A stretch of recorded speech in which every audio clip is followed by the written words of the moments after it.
Se dice que cuando uno se va haciendo mayor, adquiere unos valores que antes no tenía. Quizás la edad, la inmadurez, el poco bagaje en los caminos propios del vivir, nos imposibilitan en cierta forma de saber poner límites. Para muchos de los que hoy nos escuchan, les sonará la difícil postura de saber decir que no. Así, sin más, tal como suena, no. Sin oropeles, moñitas ni alaraca alguna. Esta frase tan difícil de pronunciar, que difícil para muchos es llevar a cabo, puede significar un espacio casi vital para nuestra propia salud mental. Porque saber poner nuestros límites es uno de los actos de amor propio más valientes que tenemos. Saber decir no es una habilidad clave de la asertividad que nos permite valorarnos más, controlar nuestro tiempo y guardar esas fuerzas necesarias para emplearlas en nuestros propios deseos. Si nos ponemos a analizar ese estrés y ese cansancio que acumulamos como polvo de almoneda, nos daremos cuenta que un alto porcentaje viene de ese estado constante de vernos en las obligaciones de hacer lo que no nos apetece, o actuar en foros que no nos interesa por ese miedo intrínseco a saber decir no. Cuando nos perdemos el respeto por intentar ganarnos de forma inequívoca el de los demás, empezamos a cargar con culpas, problemas, dificultades que no son nuestras. Eso no quiere decir que no seamos amables y que podamos ayudar al prójimo. No, claro que no. Pero no es sano ni juicioso dejar que otros se aprovechen de nuestras debilidades o disposición de forma insana. No sé, quizás me esté haciendo mayor, pero mi libertad y mi felicidad son tan importantes que a veces no estoy en disposición de conceder mercedes. Sobre todo cuando esos favores se convierten en rueda de carro en cuesta de arena, como diría el maestro García. Muy buenas noches a todos. Mi nombre y quien os habla, Rafael Montaño García. Sean muy bienvenidos a Café de Levante. Y hoy en Café de Levante hablaremos de la Guerra de la Independencia, hablaremos de la Batalla de Bailén, de documentación inédita. Y para eso se encuentra con nosotros Juan Jesús Portillo Ramos, que es historiador, bibliotecario y archivero de la Casa Ducal de Ahumada. Juan Jesús, muchísimas gracias, muy buenas noches y un placer tenerte en este rinconcito de cultura de esta Baja Andalucía. Muchísimas gracias a vosotros por la invitación y un placer estar aquí. Bueno, ya nosotros nos reunimos en Café de Levante hace ya mucho tiempo hablando de Pozo Amargo y toda esa investigación que llevaste a cabo años A. Juan Jesús, un nuevo proyecto encima de nuestra mesa. Y yo, antes de empezar a desgranar un poco todo lo que tenemos, que es mucho tema, yo he leído en ese prólogo, un prólogo magnífico que te ha hecho Jesús Núñez, al que ahora creo que darás unas pinceladas de su figura. Dice que no hay nada más apasionante, ¿no?, para un historiador que llegar a acceder a documentos históricos inéditos, ¿no? Que yo te preguntaría, a título más personal, ¿no?, ¿crees que publicar historia antigua, historia contemporánea en este siglo XXI sigue siendo o es un acto de valentía? Yo creo que sí, pero sinceramente creo que es una misión que tenemos que cumplir los historiadores. Como bien ha dicho el coronel Jesús, Narciso Núñez Calvo, no nos ha podido acompañar hoy por motivo de agenda en el prólogo que ha hecho. La documentación que se está empezando a publicar en este segundo volumen que dedicamos ya a la Casa de Ahumada es una documentación totalmente inédita y en la que se nos aportan muchísimos datos sobre la Guerra de la Independencia y la primera mitad del siglo XIX en España. Estamos acostumbrados a novelar. Yo, una de las pegas que me ponen, que lo cojo con la verdad, con un cierto gusto, es que aporto muchísimos datos en los libros que publico. Pero es que lo que estoy publicando es documentación, son datos desconocidos. Y me gusta hacer la idea de que le va abriendo camino al que le pueda servir. Sobre el carácter, si me dice si es atrevido, si no es atrevido, yo creo que no. Es la misión del historiador, es lo que tenemos que hacer. Estoy abriendo camino para otros historiadores que vengan para atrás y realmente si no se venden los ejemplares, es una cosa que no me interesa. Se están vendiendo, se están regalando, se está haciendo bastante promoción a la provincia de Cádiz y a Villamartín entre el mundo de la historia, sobre todo de la Guerra de la Independencia. Y yo creo que si es atrevido o no atrevido, no lo sé, pero yo creo que es mi misión como historiador. Claro. Oye, Juan Jesús, un libro que se llama Bailén, la campaña de Andalucía en 1808.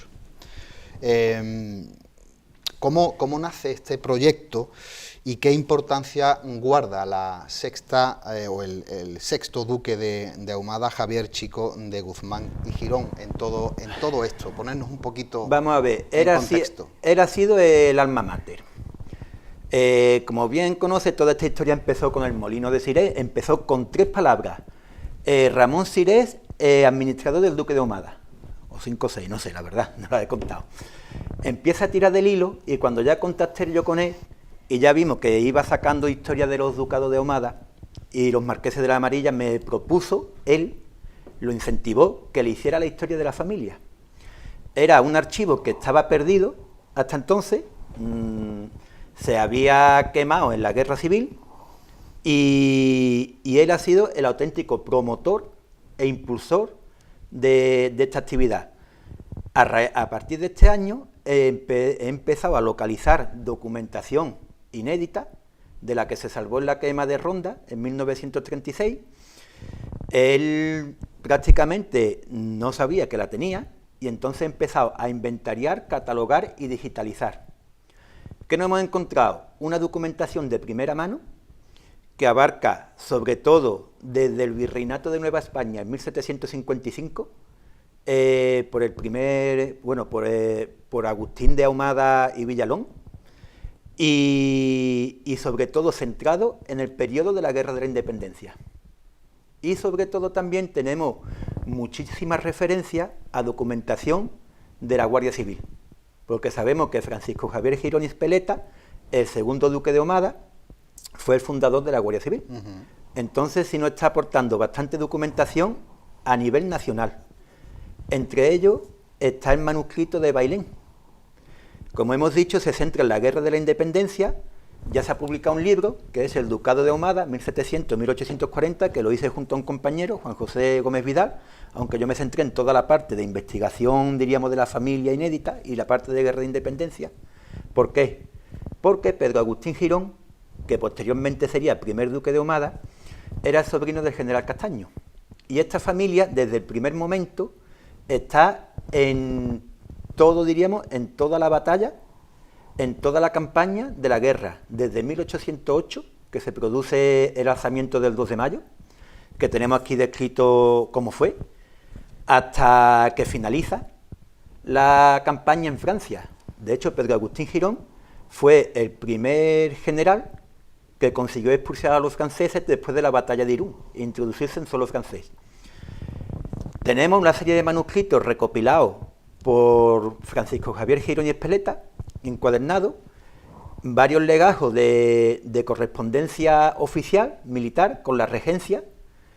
También tenemos otro de correspondencia con el general Castaño, otro con el duque de Wellington, y este de Bailén, que la verdad es que ha sido una sorpresa. Hombre, hay una cosa muy interesante, además hablábamos fuera de cámara, hoy día, ¿no?, en pleno 2025, donde el tema de la Guerra de la Independencia pues se ha tocado mucho a nivel nacional, incluso fuera de nuestras fronteras, por importantes historiadores que ha ido desmenuzando, desgranando diversos archivos, ¿no? Y que resulta realmente interesante y sobre todo sorprendente, ¿no?, ¿verdad?, que en pleno 2025 sigamos teniendo documentación inédita tan importante de los acontecimientos, claro, de la guerra civil, de la guerra de la independencia, perdón, como es, por ejemplo, la batalla de Bailén. Correcto, y más cuando son testigos de primera mano, claro, como fue Pedro Agustín Girón, cuando tenemos documentación del general Castaño, que sabemos que es el que dirigió las tropas, y tenemos los testimonios, por ejemplo, de cómo fueron las negociaciones dentro del Estado Mayor español, cómo fue, por ejemplo, la reorganización del ejército, cómo fueron las negociaciones después de la batalla, porque en el manuscrito él no se centra en la batalla en sí, porque Pedro Agustín Girón estuvo en el enfrentamiento del puente de Alcolea, que sí lo narra, pero por ejemplo en la batalla en sí no estuvo él.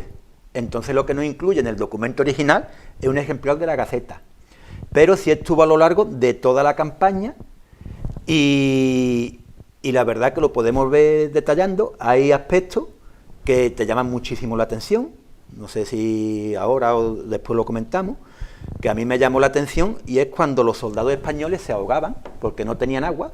Entonces varios pelotones se disgregan del núcleo del ejército, se tiran al Guadalquivir a beber agua, mientras otros están disparando. Pero en este libro también he querido yo hacer una cosita, que es poner el punto de vista francés. Porque tenemos que ver, Pedro Agustín Girón lo narra desde el punto de vista de un general. Y es un libro que se escribe para ser publicado. Porque de hecho, me he apuntado aquí un par de notas. Por ejemplo, dice, vamos a entrar ya en las operaciones de la batalla de Bailén. Pero antes de que llegue nuestra pluma aquella abundante cosecha de gloria y de laureles, nos es forzoso llamar la atención de nuestros lectores.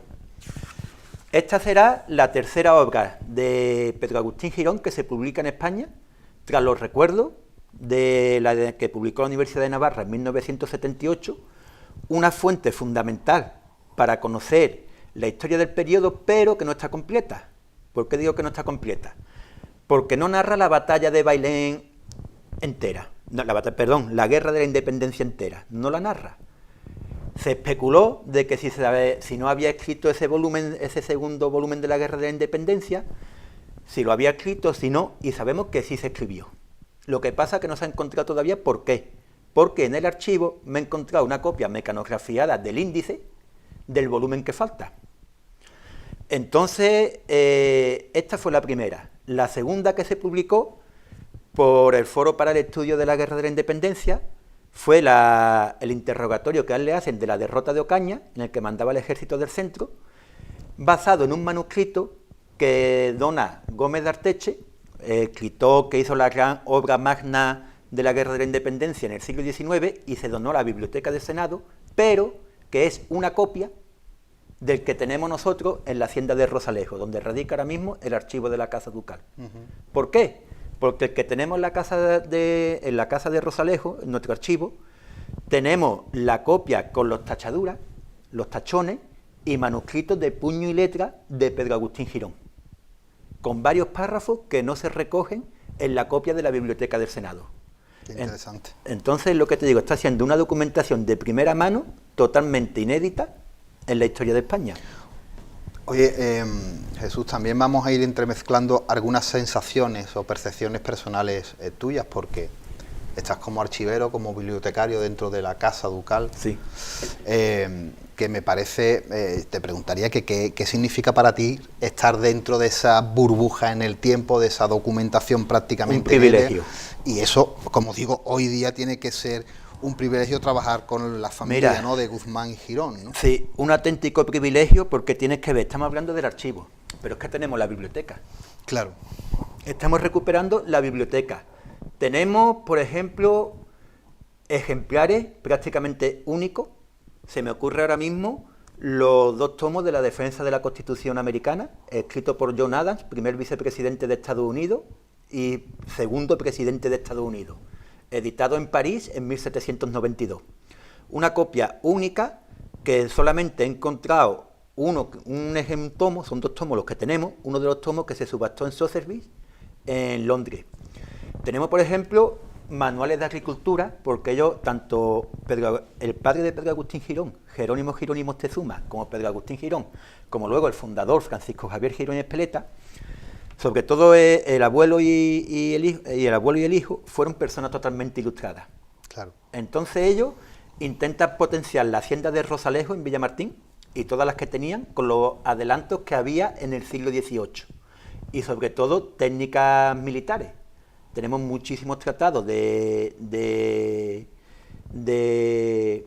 tratados militares, de poliorcética, y tenemos, por ejemplo, los primeros ejemplares que se hace de las campañas de Andalucía, de la campaña de España, perdón, en 1814. Al igual que también los primeros ejemplares que se hacen sobre, por ejemplo, la memoria creo que era de Zumalacárregui, porque ellos también participan, tienen una participación muy activa en la Primera Guerra Carlista. Claro. En el aspecto de los archivos, que se está haciendo ahora desde dentro, él tenía muchísima relación con la realeza. Entonces, por ejemplo, en el que estamos preparando ahora, pues te viene toda la consulta con Fernando VII. Un archivo epistolar, ¿no? Un archivo epistolar. Una parte es epistolar y otra parte es documentación oficial. Entonces, por ejemplo, tenemos es muy curioso, un partido como de fútbol, de pelota, que él juega con Fernando VII. Tenemos, por ejemplo, la persecución de los masones, que él se escapó, Pedro Agustín se escapó porque decía que él no era masón. Se ha valorado mucho en España que si era masón o no era masón. No era masón. Él lo niega totalmente a raíz de una carta que tiene, pero que le habían tentado para ingresar en la masonería.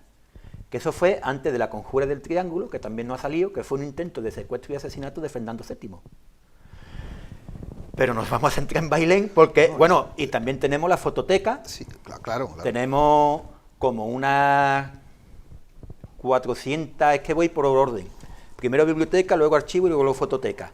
De la realeza y de la nobleza del siglo XIX española, y luego la cartoteca. Tenemos una cartografía muy buena de la zona de Ronda, de Villamartín también, y es lo que te digo, y documentación sobre todo de lo que es Ronda, geográficamente hablando, aparte de lo de Nueva España, de lo del Virreinato de Nueva España, tenemos documentación de Ronda, San Roque, porque yo tenía las posesiones en San Roque desde la época de Fernando el Católico, Vejer, Villamartín, lógicamente, y un poquito de San Lucas. Como te he comentado antes de... Has nombrado a este señor como un ilustrado, ¿no? Sí. Un ilustrado de esa rama ilustrada centroeuropea, francesa, que por supuesto son, digamos que, pilares fundamentales para la creación de importantes sociedades patrióticas de amigos del país. Correcto. Que se extienden. Sanlúcar tenía una de las más antiguas y más importantes también, y que se van extendiendo por toda España.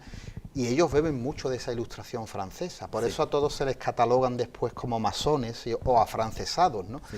Yo te pregunto, yo sé que, bueno, sigues estudiando la Guerra de la Independencia, que fue un orgullo nacional el poder ¿no? echar al el ejército invasor, pero es verdad que siguen habiendo personas ilustradas e intelectuales que dicen que esa corriente que había entrado con las sociedades patrióticas grandes, gracias a ese afrancesamiento, se perdieron después con el final de la guerra, y que hubo un detrimento industrial, agrícola e ilustrado de la España de Fernando VII. Claro, fue un atraso, fue totalmente un atraso.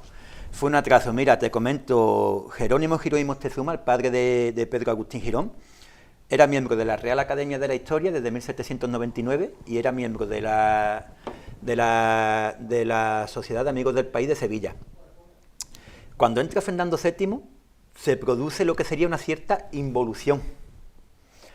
Pero estoy acordándome un dato, precisamente, es que es en normas generales. Pero mira, me estoy acordando de un dato ahora precisamente que estuve leyendo ayer, que fue la visita que hace Pedro Agustín Girón al gabinete de física y el laboratorio de química que tenía el infante don Antonio, el hermano de Fernando VII, en el que se pasa 3 horas viéndolo. En la alta esfera sí. En el pueblo totalmente fue una involución. Todo lo que olía a francés y, como me has dicho, de la ilustración, era perseguido. Perseguido, claro. Era perseguido. Pero ellos, a pesar de que eran conscientes del atraso que estaba sucediendo en España, nunca se lo achacaron a Fernando VII. Ellos se lo achacaron a los malos consejeros que tenían.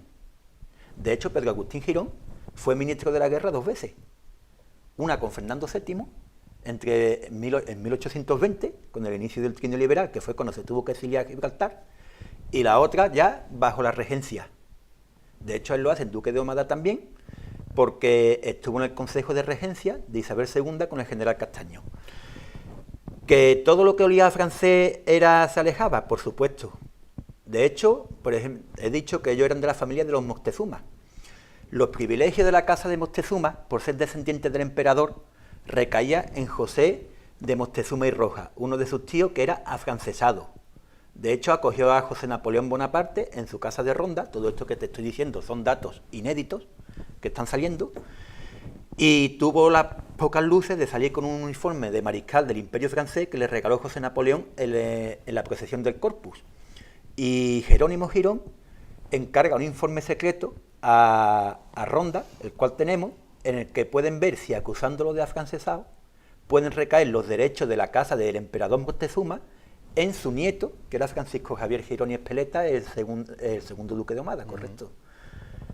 Sí, hubo un atraso, La verdad es que esa historia española de aquellos años es muy interesante, ¿no? Se habla muchas veces que ese atraso de la Revolución Industrial, por ejemplo en España, llegó por culpa, ¿no? Quizás de esa, sobre todo de esa ruptura en España fratricida, de esas guerras de carlistas contra realistas, contra cristinos, que si la década omniosa, que si el trienio liberal, que había... Pero claro, todo esto es meternos en ese siglo XIX que tanto nos gusta, pero que nos llevaría a dos programas como este. Pero que es la base de nuestra sociedad actual. Claro. No se nos olvide que la Constitución de Cádiz es de 1812.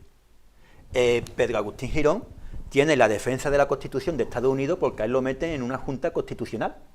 Entonces intenta informarse de las constituciones más avanzadas que había en la época para ver cómo podía actualizarlas. Claro. Pero, por ejemplo, Cádiz, que se nos pone como un hervidero de libertad y de todo durante el asedio, a raíz de la documentación que tenemos, vemos que también tenía sus rencillas y sus camarillas.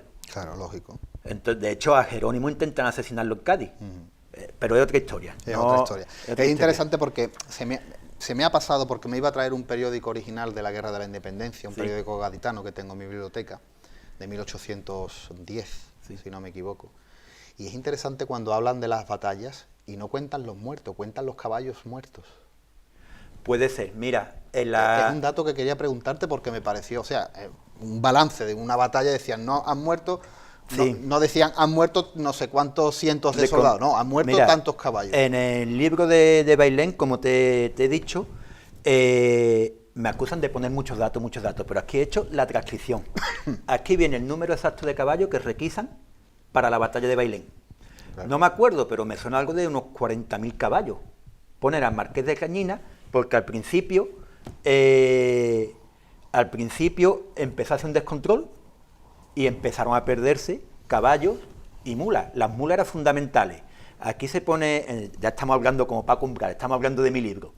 Se te pone, por ejemplo, cuando tienen que trasladar la artillería desde Sevilla hacia Bailén, y entonces tienen que coger todos los trenes de mula, ¿sabes? Y era la primera vez que en posta consiguieron trasladar la artillería desde Sevilla hasta Córdoba. Sobre las muertes durante la Guerra de la Independencia, en Extremadura lo pasaron fatal porque no tenían forraje para los caballos. Entonces morían miles y miles de caballos. A Pedro Agustín Girón, en un año, en la batalla de Ocaña, uno de sus caballos que tenía, se llamaba Borrego, uno de los caballos que tenía en Villamartín, lo matan de un disparo. Luego en Ocaña, esto fue en Ocaña, cuando él está defendiendo los pasos de Sierra Morena y le encargan de detener el avance del ejército francés, le matan a otro de los caballos cuando están ya en plena desbandada, en huida, y le es un criado genovés suyo que tiene, el que se baja del caballo y le da el suyo. Él se niega, pero el criado se sienta en el suelo y le dice que o él se monta en el caballo o apresan a los dos los franceses.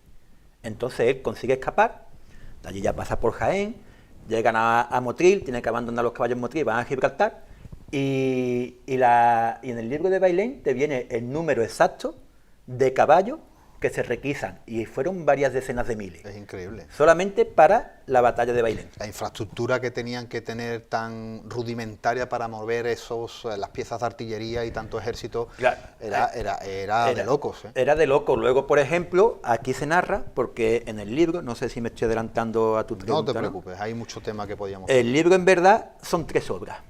El libro es los apuntes para la campaña, la campaña de Andalucía de 1808, ¿vale?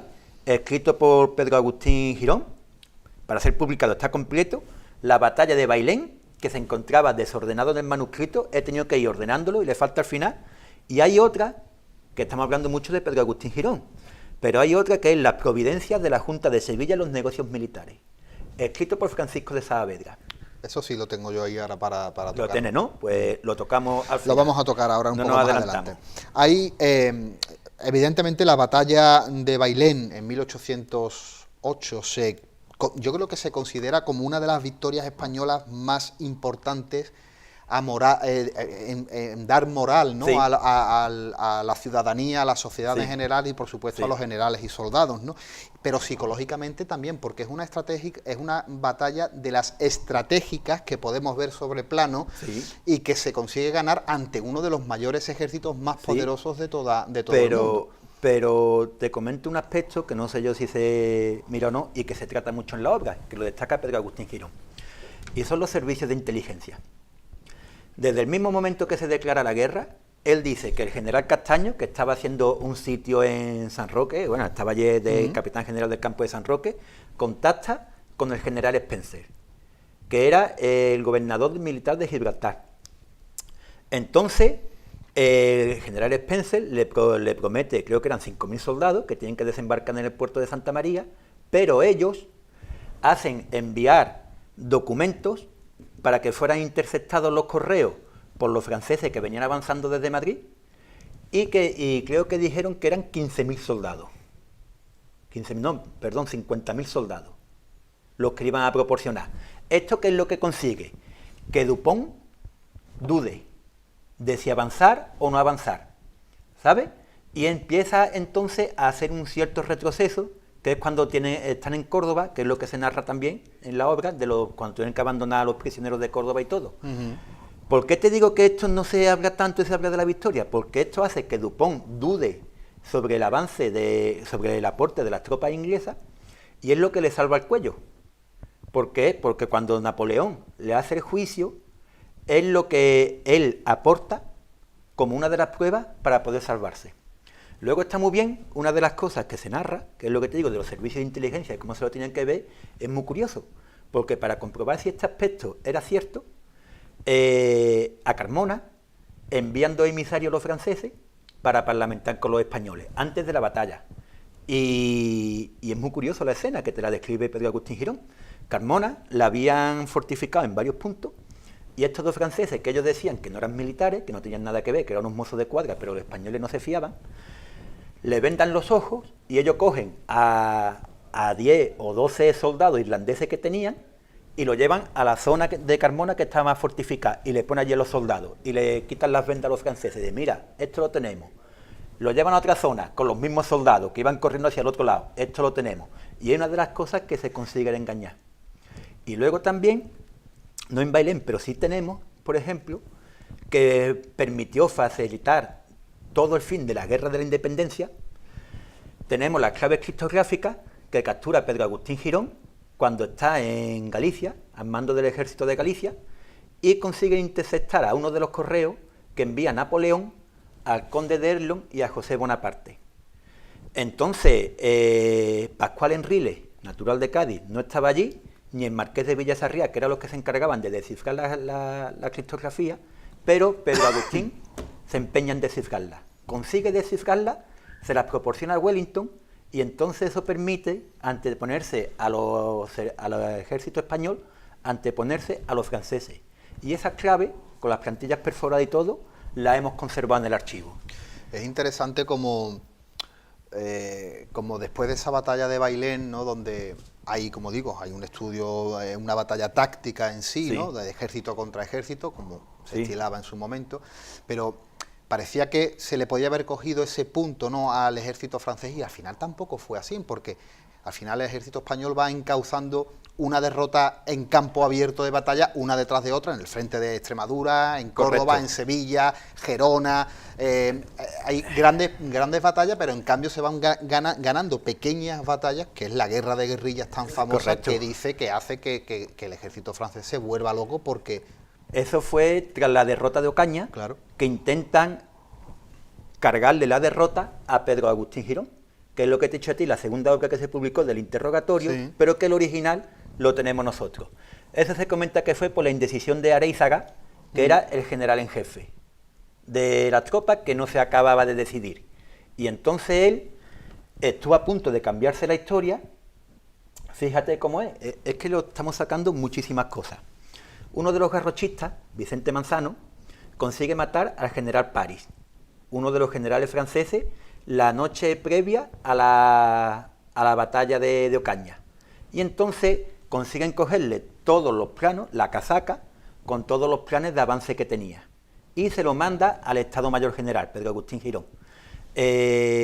No le hacen caso y se produce lo que es la derrota del ejército español, que se podía haber cambiado la historia ahí. Claro. Curiosamente, este Vicente Manzano es el que está con él en 1820, cuando le toca el alzamiento del trienio liberal, que se fragua precisamente en la casa que él tenía en Villamartín. Pero eso ya es otra historia que también... de otro costado. Es que le pillaron, al pobre le pilló todo. Le pilló todo. Estaban todos los fregados metidos. Oye, Juan Jesús, vamos a pasar unos momentos a publicidad y seguimos hablando. Vale. Amigos de Café de Levante, unos anuncios publicitarios y volvemos.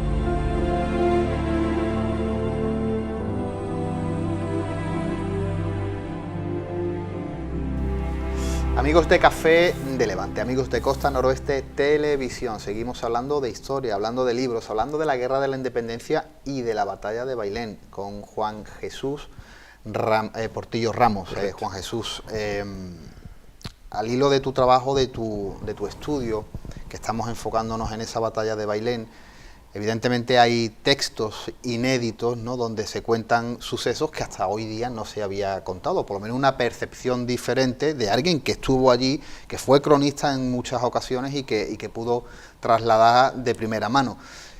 Tú que estás describiendo y desgranando toda esa historia, ¿cuáles son los puntos más importantes que podría cambiar la percepción del historiador actual sobre la batalla de Bailén? Mira, a mí lo que me ha gustado es lo que te digo, más que en la batalla en sí, se centra en los prolegómenos y en el final, en las negociaciones. A mí lo que más me ha impactado son las negociaciones del Estado Mayor español en las que él estuvo presente. Porque te narra, tiene que ver que esto ya fue en 1818, es donde está compuesto el libro, está compuesto 10 años después de la batalla. Te narra cómo son las reuniones en las que deciden de qué forma hay que equipar al ejército, quiénes tienen que darle el mando, quién tiene que avanzar por un sitio, quién tiene que avanzar por otro, y sobre todo, ya lo que era el final, de cuando ya sucedió la batalla, cuando ya se había hecho una precapitulación que se envía al general Castaño, y el tono altanero, por ejemplo, en el que llegan los soldados franceses, los emisarios franceses allí, y cómo Castaño tiene que bajarle los humos.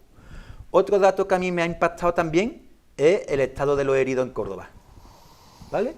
El estado, la sanidad era un aspecto que siempre le preocupó a Pedro Agustín Girón, el estado de los hospitales durante la Guerra de la Independencia, y nos pone el número de heridos que dejan en Córdoba, el trato que se hace en Córdoba también cuando los aprisionan los franceses, y sobre todo a mí lo que me ha gustado es ver desde dentro, como si tú estuvieras dentro de las capitulaciones, como si tú estuvieras dentro de la organización del ejército. O sea, la manera también de escribir es una manera muy profesional. Es profesional. Estamos hablando de alguien que tenía una idea quizás de publicar. No, era para publicar, como te he comentado. Como has comentado antes al principio, de que era para el lector. Era para el lector, fíjate, te leo el primer párrafo de la campaña de Andalucía de 1808, el primero de los manuscritos que engloba este volumen. Conmovida la nación con el suceso del 2 de mayo que cubrió la capital de las Españas de sangre y de laureles, no había pecho español en que no tuviera el ansia de vengar la afrenta hecha a un pueblo, por mucho tiempo acostumbrado a dominar a los demás, nunca dispuesto a dejarse sojuzgar de otro alguno. Me has preguntado antes que si era atrevido escribir estas cosas. Este es un texto de historia escrito en 1818. Hoy en día yo creo que nos da, y perdóname la expresión si me equivoco porque es una apreciación mía, y cuando hago las apreciaciones meto la pata hasta el fondo, que nos da casi vergüenza de hablar de nuestra historia patria, que es una de las más gloriosas que tenemos. Aparte de archivero y de todo, también soy profesor de historia. Y veo los libros de historia, los libros de texto de historia. Y la verdad es que dejan mucho que desear. Sí, y eso se junta con lo de la mano negra esta famosa, sí, y al final... Con la leyenda negra. Con la leyenda negra, perdón. Con la leyenda y negra. al final pues terminamos todos con la casa sin barrer. Terminamos con la casa sin barrer. Es lo que te digo, es un relato que al que lo lea, no lo que yo ya he escrito como nota a pie de página, y lo he comparado con Jean-François Guillet, ¿vale? Este fue uno de los soldados que estuvo en los pontones de Cádiz, porque Pedro Agustín defiende el trato, el rompimiento de las capitulaciones. No sé si está un poco puesto en las capitulaciones de Bailén. Las capitulaciones de Bailén dijeron que iban a trasladar al ejército francés a Inglaterra y de allí se iban a trasladar a España. ¿Qué pasa? No teníamos flota, ¿vale? Los marineros de la Armada Española estaban luchando en el ejército en tierra. Entonces él dice que si le denunciaron a los españoles porque no cumplieron las capitulaciones, ¿quién se iba a creer que se iba a cumplir cuando no tenían ni buques, ni los ingleses iban a proporcionar buques para que tuvieran que liberar a los prisioneros franceses y luchar con ellos en otro frente? Claro. Entonces... Entiendo que esa falta de buques sería gran parte de la culpa por la batalla de Trafalgar. Por la batalla de Trafalgar. Claro, uno de los aspectos que nos narra el libro, que estoy ahora, que nos centra mucho en la bahía de Cádiz, es la toma de las lanchas cañoneras. Él en el libro nos cuenta, por ejemplo, el capítulo del Marqués de Socorro, la toma de las lanchas cañoneras que había en Cádiz, que tuvieron que cogerla también, y un capítulo muy sonado, bueno, los prisioneros franceses, si se hubieran cumplido las capitulaciones, lo hubierais tenido en Sanlúcar, porque tenían que embarcar en los puertos de Rota y de Sanlúcar. El Castillo de Santiago albergó a muchísimos de los presos franceses, claro, y después los guerrilleros españoles. Y después los guerrilleros españoles. Pero es lo que te digo, un capítulo que narra, no sé si lo conoces, es el famoso del Cáliz, del puerto de Santa María. Cuando, ¿no? En las capitulaciones dicen que tienen que devolver todos los objetos sagrados que tiene. Sí. Entonces nos narra Pedro Agustín Girón, por ejemplo, cuando Dupont y su Estado Mayor lo embarcan en el puerto de Santa María, que son los únicos que se fueron hacia Francia, como te he dicho, que luego hacen el juicio y todo eso, pues uno de los oficiales, cuando va embarcando en el barco, se le revienta la maleta y sale rodando un cáliz. Entonces la gente que está allí intentan lincharlo y tienen que intervenir el regimiento de Lebrija, creo que era, y las órdenes de Tomás de Morla, que era el gobernador, y evitar que lincharan a Dupont, lo que creó una protesta formal de Dupont hacia las autoridades españolas. Y es una de las cosas que Pedro Agustín Girón en el manuscrito pues se justifica también. Es muy interesante porque todo eso a mí me recuerda, por ejemplo, a los episodios nacionales del maestro Galdós, ¿no? Cuando habla de la retirada, ¿no?, de los franceses en carros, ya sí, cuando habían perdido, ¿no?, ya la última batalla fue la de Vitoria. La de Vitoria, perdón. Pues cuando empiezan a coger ya caminito de Francia y van contando, ¿no?, cómo iba cayendo de los burros cuadros, claro, y joyas de la correcto, devastación. La batalla de Vitoria, que se consigue ganar gracias a la clave que tenemos nosotros en el archivo de la Casa Ducal de Humada. Al final el archivo de la Casa Ducal de Humada está ramificado básicamente en diversos puntos de toda la geografía nacional. No, totalmente. Tú tienes que ver que él, una vez que se produce la derrota de Ocaña, va a Cádiz. Tenemos, por ejemplo, las descripciones de la batalla de Chiclana, en la que está él, cómo es el alistamiento, cómo tienen que ir trasladando la artillería, y luego desembarca en Ayamonte y reinicia todas las reconquistas de Extremadura, junto con Wellington y junto con los portugueses, luego Galicia, Asturias, Irún, hasta que entran ya en... Bueno, hay que ver también la historia de cuando se mete Napoleón, ¿no? Cuando ordena mandar a conquistar Portugal y se mete en un charco enorme. Enorme. Pero enorme. Además, ahí se habla mucho de que Wellington se equivocó estratégicamente porque debe haber defendido la salida de los franceses de Portugal en Extremadura, sí, por aquella zona, porque venían abatidos, desconcertados prácticamente, y no se hizo. En fin, ahí hay una serie de estrategias militares que se quedan perdidas en el tiempo. Y luego, hablando de historia hipotética, se cuenta entre el padre y el hijo el temor que tenía de que Napoleón, una vez que ya ha derrotado a Napoleón, de que Napoleón escapara hacia Sudamérica. Y entonces decía que sí que le iba a dar que hacer a los españoles si se ponía al frente de los de Nueva Granada o de los de Buenos Aires. Claro, claro. Pero confiaban que los ingleses no lo hicieran. Oye, Juan Jesús, cuando evidentemente la parte más conocida de toda la historia de la independencia es ¿por qué la guerra de la independencia? Bueno, pues se habla, ¿no?, de esa entrada, de ese permiso que se pide, ¿no?, a Fernando VII para entrar con el ejército napoleónico, con el ejército imperial para entrar en Portugal, y no sucede así. Esa es la parte bonita que conocemos todo el mundo. Pero dentro de nuestra nación española también había un cierto descontento bastante importante, ¿no?, con digamos que con el antiguo régimen, ¿no?, con ese antiguo régimen que había. ¿Crees que la guerra evidentemente ocurrió por el levantamiento del 2 de mayo, pero había ya un caldo de cultivo en la nación española que podía haber saltado por los aires en cualquier momento por culpa de nuestros problemas internos?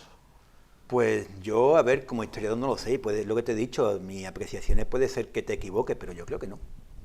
Yo creo que no. A ver, en España éramos monárquicos. Bueno, será en la época, será monárquico. Incluso los liberales exaltados ya eran monárquicos. ¿Entiendes, no? Se apreciaba que más libertad o menos libertad, pero con un rey. Es que la pregunta que me hace es complicada.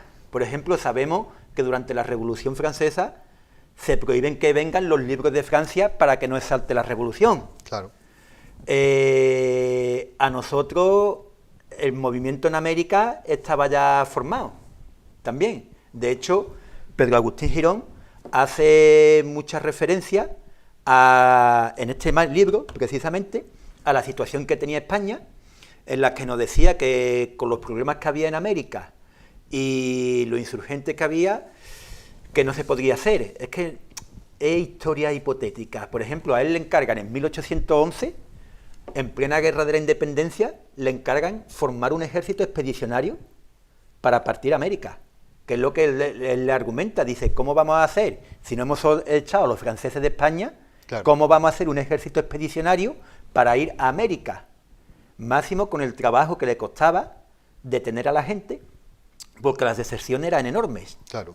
¿Sabes? Oye, Juan Jesús, hemos hablado de la figura de Agustín Girón, pero otro protagonista importante que hablabas en la primera parte del programa era Francisco de Saavedra, ¿no? Sí. ¿Qué destacas de la figura de Saavedra? Pues, yo sé que es amplio, pero bueno, sí, a ver si nos puedes dar una pincelada. Francisco de Saavedra era el presidente de la Junta Central y Suprema de Sevilla. Fue el que organizó, diríamos, todo el gobierno, una vez que se nos quedamos antes de que se hiciera la Junta Central Gubernativa, el que organiza prácticamente el ejército, el que aporta todos los víveres, manufactura, pólvora, se las tienen que ingeniar, viene aquí en el manuscrito cómo fabricar incluso la pólvora con los ingredientes que tenían en Sevilla. Pero este hombre, la novedad que tiene es que el documento que tenemos está escrito en 1818. La mayor autoridad que hay en España sobre Francisco de Saavedra es el catedrático Manuel Moreno Alonso, que coincidí con él en el Congreso de Jaén Tierra de Batalla hace 2 semanas y pudo revisar el manuscrito. Entonces él ha publicado lo que se conocía hasta 1818, que es el manuscrito que tenemos. Básicamente es lo anterior, pero es lo que te digo, cambiaba datos, cambiaba párrafos. Este hombre pues fue ministro plenipotenciario de Carlos III en la toma de Pensacola, durante el apoyo de España a la independencia de Estados Unidos. Coincide con Jerónimo Girón, con Bernardo de Gálvez, que fue su compañero en la academia, que fundó el conde O'Reilly, y luego también fue ministro de Estado con la caída de Godoy de 1798, fue ministro de Hacienda junto con Jovellanos. Jovellanos, Saavedra, Pedro Agustín se conocían todos. De hecho, cuando acusan a Jerónimo de infidencia, uno de los que intercede por él es Melchor Gaspar de Jovellanos. ¿Qué pasa? Que se acusa a Godoy, lo recojo yo aquí en la obra, de que lo envenenaron. Pero el veneno, tanto a Jovellanos como a él, el veneno no era lo suficientemente potente y entonces enfermo se tiene que trasladar a Sevilla. Y cuando se forma el 2 de mayo, nunca mejor dicho, y se produce el alzamiento, que es lo que se narra aquí por él mismo, pues lo que era la Junta de Sevilla se tiene que reunir en su casa, porque no tiene fuerza ni para ir al ayuntamiento, por ejemplo. Claro. Luego ya, cuando ya los franceses avanzan, que se cuentan toda la evacuación de Sevilla y todo, cómo tienen que ir trasladándose las tropas hasta Cádiz. Él se traslada a Cádiz y luego va a Ceuta. Y ya en Ceuta es cuando pasa el resto de la guerra. Y fallece en 1819, en noviembre de 1819, un año después de firmar el manuscrito que publicamos aquí, suyo. Es una figura bastante interesante. De hecho, es lo que digo, este hombre, Manuel Moreno Alonso, ha escrito, yo creo que, no sé, pero varias monografías sobre él ha escrito. Y bueno, lo que te digo, diplomático, espía, escritor, y yo he tratado un poquito lo que es su figura, sobre todo con la toma de Pensacola y la figura de aquí de relacionada con la batalla de Bailén. Bastante. La verdad que es un personaje que da para varias monografías, como nos has dicho, ¿no?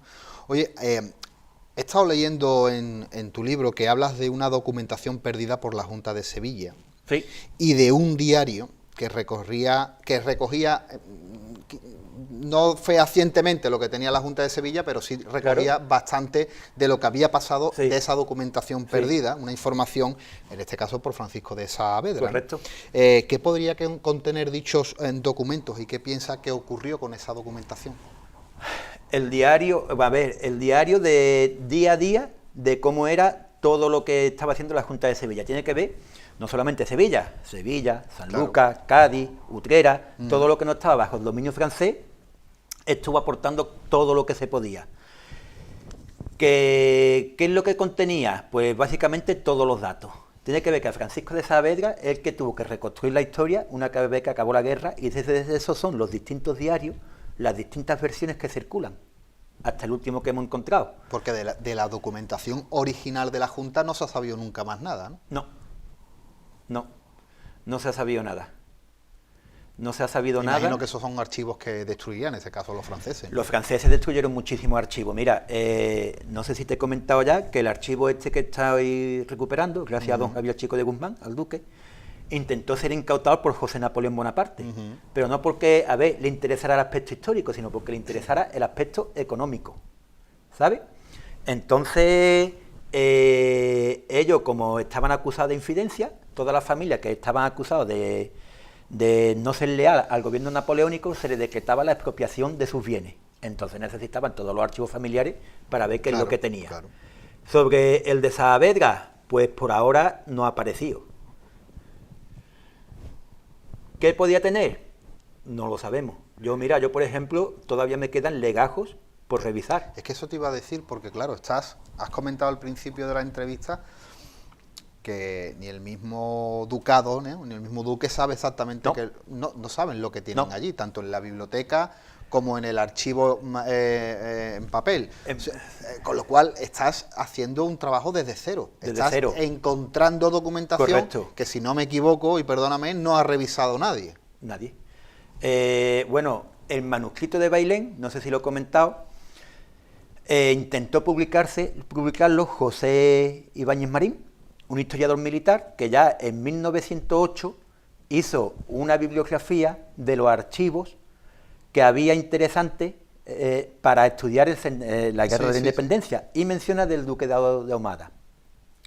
Dentro del manuscrito hemos encontrado una tarjetita, que la pongo en el libro, hemos encontrado una tarjeta de José Ibáñez Marín, con lo cual o vio el manuscrito o por lo menos lo tuvo en sus manos. Sí, algo pasó. No hay nada publicado. No, porque este hombre lo matan en 1909 luchando en el Monte Gurugú, en la guerra de Marruecos. No le dio tiempo. Entonces, publicado no está. Es un documento que se escribió en 1818 para ser publicado, con lo cual hubiera sido una de las primeras monografías, ¿vale? Y que ha tenido que esperar a 2025. Porque, perdóname que te diga, tiene Pedro Agustín Girón, para componerlo, como he dicho antes, interroga a varios de los protagonistas de la época. Entonces, por ejemplo, tenemos un interrogatorio que se hace al general Castaño, que se le achacó de que él no estuvo presente en la batalla. Lo he leído. Y es verdad. Y luego ya las capitulaciones que él narra, ya le vino la capitulación prehecha ya. Juan Jesús, los interrogatorios son magníficos, ¿eh? Son magníficos. Yo, de verdad, al lector que le guste la historia, esa es una entrevista escrita que me parece una documentación de primer nivel, ¿eh? Claro, de hecho, yo he procurado las normas de transcripción tuve un cierto problema con el maquetador porque no entendía lo de doble corchete, Claro. lo del paréntesis, porque es que he procurado hasta anotar las tachaduras, lo que estaba tachado, tal como estaba. Tal como estaba. La verdad que es tremendamente interesante. Sí. Oye, Juan Jesús, ¿qué importancia crees que sigue teniendo que hoy día sigamos manteniendo, poniendo en orden, catalogando, clasificando y poniendo Sí. A las manos de los lectores esos archivos todavía privados que siguen habiendo en casas particulares y en fundaciones? Mira, y tal? la importancia es para los que vengan detrás, lo que yo te he dicho. Yo sé que estos libros no son libros comerciales. Esto no va a ganar ni el Premio Planeta, ni va a ganar nada de eso. Bueno, todos los que nos llegamos a la historia sabemos que eso no ocurre así. Sabemos, por ejemplo, que sí está poniendo en el centro a nuestra Sierra de Cádiz, nuestra comarca, en el centro de los investigadores. El anterior libro tuve la ocasión de dárselo, por ejemplo, a Lorenzo Silva, que escribe novelas sobre la Guardia Civil, que me dijo que lo iba a tener en cuenta para sacar datos. Se están escribiendo otras novelas, como la que se hizo de Operación Pinzapo 33, que está tomando datos, novelas históricas, que toman los datos de esta investigación. Pero a mí me gusta decir la verdad, que por eso es lo que me dicen de tantos datos que aporta, tantos datos. Digo, es que son datos inéditos. Pero es que es si un libro, dentro de 50 años, histórico, es un libro histórico. Si dentro de 50 años hay alguien que quiera hacer un estudio sobre la batalla de Bailén, o sobre la familia, sobre la Guardia Civil, tiene un dato más de dónde tirar que no teníamos hasta ahora. Pero además yo lo hablo con amigos míos Sí. que se dedican a esto que nosotros hacemos, ¿no? Que es investigar y sacar esa documentación. Y somos amantes del pequeño dato. ¿Cuánto valía un litro de aguardiente? ¿Cuánto Correcto. valía una arroba de no sé qué? ¿Cuánto era un pliego de papel? Mira. Todos esos datos que parecen que son que se pierden, eso forma parte de ese engranaje de la historia antigua. Te voy a poner un ejemplo. Desde 1860 se están escribiendo libros sobre la Guardia Civil, el fundador de la Guardia Civil. Lo que yo ahora en 2 o 3 semanas calculo que quiero tener el próximo terminado. Porque el de Bailén lo terminé en enero, se está maquetando el prólogo, la maquetación, no hemos alargado hasta ahora. Ya mientras he hecho otros 3 legajos más de correspondencia con su correspondiente estudio. Lo que te iba a decir, lo que se sabía prácticamente que a él lo cuida el abuelo, que está en Sevilla y que ingresa de capitán con 12 años. Pues no han salido de toda la documentación que tenemos de este periodo, que este periodo metemos el 2 de mayo, metemos el sitio de Cádiz, metemos lo que te he dicho, la represión en Sevilla, pues no han salido sin maquetar 70 páginas de documentación inédita, solamente del periodo de 10 años de vida del fundador, con todos los avatares que tuvo España. Y por ejemplo, lo que sabemos de que entra de capitán con 12 años, pues tenemos por ejemplo cuando le mandan el despacho de Cádiz, cómo fue el primer uniforme que le hacen, cómo llega el coronel, dónde le compran las charreteras, cómo lee su primer despacho. Son cosas que totalmente inéditas, que son detalles. Pero es lo que digo, no, yo la obra no la estoy haciendo para venderla. Pero si estas cosas al final no se Claro. hacen ni para No. Si al final yo creo que un investigador o un historiador Esto, que se deja las pestañas y las No, dioptrías en la... correcto, ahí tengo las gafas de cerca. Pues anda, que agárrate a la mía. Que Lo que te quiero decir es que al final ninguno de ellos lo hacemos para ganar dinero, lo hacemos no, por dejar un trabajo escrito, claro. por dejarlo. Y don Javier pues ha tomado constancia de la importancia que está teniendo. Te estoy diciendo que es un archivo. No te voy a mentir, no te voy a decir que fuera como el de Medina Sidonia, pero tenemos los inventarios, tenemos varios inventarios del siglo XIX y era un archivo que tenía documentación desde la época de los Reyes Católicos. Tenemos varias pragmáticas que eran de los Reyes Católicos. Teníamos documentación desde el siglo XIV.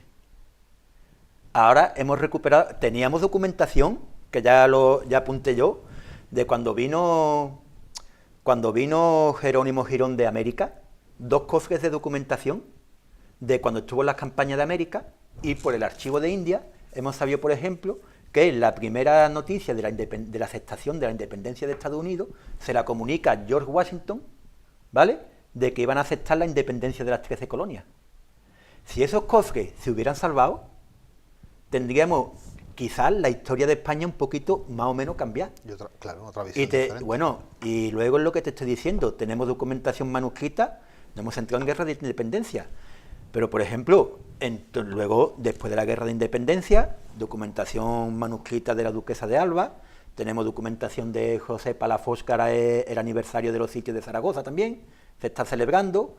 Tenemos documentación de todos los ministros y presidentes del gobierno habido y por haber. A mí es que el asedio de Cádiz y la toma de Zaragoza, a mí me parecen de las historias más brillantes de la Guerra de la Independencia. Pues tenemos, es lo que te digo, cuando fue el asedio, cuando le cae a ellos la granada en casa, que se tiene que mudar, en el preciso momento que Jerónimo Girón sale del despacho, sale ese día un poquito más tarde y le cae la granada ahí. Entonces se tienen que ir a vivir al barrio de la Viña, vamos, lo digo ya, identifica el piso, el número 55 del Callejón de los Descalzos, que por transposición del Archivo Municipal de Cádiz, sabemos que ahora mismo vivieron en la casa número 9 de la calle de la Libertad, detrás del Mercado de Abasto. Entonces, por ejemplo, le encargué a una amiga que me hiciera una foto, que yo no podía ir a Cádiz, y me dice, es que no pone ninguna placa. Digo, no, es que no está, hasta ahora no está. Es algo que se acaba de descubrir. Es algo que se acaba de descubrir, y vamos, que todavía no está ni publicado, y me lo cogen pues... Oye, Juan Jesús, en estos últimos minutos, y aparcamos un poco toda esta historia, porque sé que nos daría para mucho, hay dos temas que quiero tratar. Vamos a volver a retomar estos temas, y además quiero y me gustaría que viniera, ¿no? Jesús Narciso Núñez, del que no hemos hablado, y quiero que des unas pinceladas, porque ha sido tu prologuista, pero es alguien también que en principio iba a estar con nosotros aquí hoy, no ha podido ser, pero lo vamos a retomar un poco más adelante. Cuéntanos un poco cómo ha sido trabajar con él, el prólogo. Pues ha sido un honor. Jesús Narciso Núñez Calvo es uno de los mayores expertos, bueno, él es coronel coronel en la reserva de la Guardia Civil, ha sido jefe de las comandancias de Cádiz y de Algeciras, ha estado en Irak, un currículum muy extenso, pero también es doctor en historia. Bueno, aparte es académico de número de la Academia de la Ciencia y las Artes Militares. Correcto, académico de número, es miembro de la Real Academia Hispanoamericana, es un currículum bastante extenso. Entonces, para mí ha sido un honor porque él no prologa a cualquiera. Entonces ha visto la importancia que tiene el documento para escribir el prólogo. Y tiene una actividad, hoy precisamente estaba hablando yo con él y digo, es que la actividad que usted lleva no la tiene ni uno de 30 años, ¿sabe? Continuamente está publicando, continuamente está dando conferencias, y sobre la historia de la Guardia Civil y del Cuerpo de Carabineros, por ejemplo, es una de las personas más autorizadas que hay ahora mismo en España. Pues sería una persona interesantísima. Yo me he acordado mucho de él para poder traerlo aquí y hablar, sobre todo hablar de ese militarismo, ¿no?, del siglo XIX, que a mí particularmente me interesa muchísimo. Pues es de las personas más indicadas y se cuadra la agenda y yo creo poder decir, si él me escucha me perdone, pero yo creo que puede decir que viene. Porque hoy iba a venir, pero por un problema de agenda de última hora no ha venido. Sí. Pues claro que sí. Oye, bueno, ya para despedirnos, te deseo en este caso lo mejor, ¿no? Yo sé que se nos quedan muchas cosas en el tintero, vamos a volver a retomar el libro. Una apreciación antes de irnos, ¿no? El trabajo al final que hace el historiador, que hace el investigador, dejándose las horas y quitándole horas a su familia y a su gente, ¿no?, en un archivo, es intentar luchar contra la desinformación, ¿verdad?, contra esa cangrena que tenemos como es la manipulación histórica en todos los sentidos, que nos vienen desde dentro y que nos vienen desde afuera, ¿verdad? Qué importante sigue siendo que haya gente que diga, oye, que mi afición es esta. Sí. Hombre, yo no es solamente mi afición, sino es mi profesión. En este caso es tu trabajo. Es mi trabajo, pero es que, sinceramente, te lo digo, que es que estoy las 24 horas con este tema. Porque estoy digitalizando documentación. Mientras estoy digitalizando documentación, estoy mirando. ¿Entiendes, no? Estoy transmitiendo. Porque no sirve de nada que yo sepa una cosa si me la quedo para mí, que eso lo sabe mucha gente. Claro. Yo que tengo los papeles en mi casa, los papeles en tu casa no sirven para nada. De hecho, todo esto que se está haciendo de digitalización es para que pase al público. Y dentro de lo que cabe, porque te digo que nadie es imparcial, intentar transmitir los testimonios tal como te los has encontrado. Tal como te los has encontrado. Como yo te he dicho en este libro de Bailén, es que he intentado copiar hasta las tachaduras de cuando él va escribiendo. Son borradores, por ejemplo, se me ocurre la idea de José San Martín, cómo hacen un interrogatorio sobre la actuación de José San Martín, pero como en 1818 ya estaba la independencia de Argentina y Chile, él lo consideraba un traidor. Entonces intenta hacerle en el libro, si se hubiera publicado, ese párrafo lo tacha. Tenemos que ser lo más imparcial posible, que es una de las muchas cosas que se intenta adolecer hoy en día, ¿sabes? Y yo creo que como historiadores más o menos deberíamos de intentar evitar, en la medida de lo posible. Juan Jesús, ha sido un verdadero placer, como siempre, tenerte aquí. Te deseo lo mejor para este nuevo libro, para los que vienen por detrás y nos veremos muy pronto nuevamente por aquí, ¿no? Sí, yo estoy disponible cuando me digas. Vienes de Villamartín. Vengo de Villamartín, ahora tengo una serie de conferencias por delante, Sí. sobre lo que te he dicho, sobre la de Bailén, la independencia de Estados Unidos, sobre la formación del archivo de la Casa Ducal de Ahumada, invitado también por la Asociación de Archiveros, en el Congreso de Archiveros, y también me han llamado de los institutos de la localidad. La agenda apretadilla. Pero vamos, se va montando todo. Pues mucha suerte, querido amigo. Venga, muchísimas gracias. Amigos de Café de Levante, nosotros volvemos para la semana que viene con nuevos temas, nuevos invitados, aquí en Costa Noroeste Televisión. Por mi parte, desearos a todos muy buenas noches y un saludo desde que os habla un tal Montaño.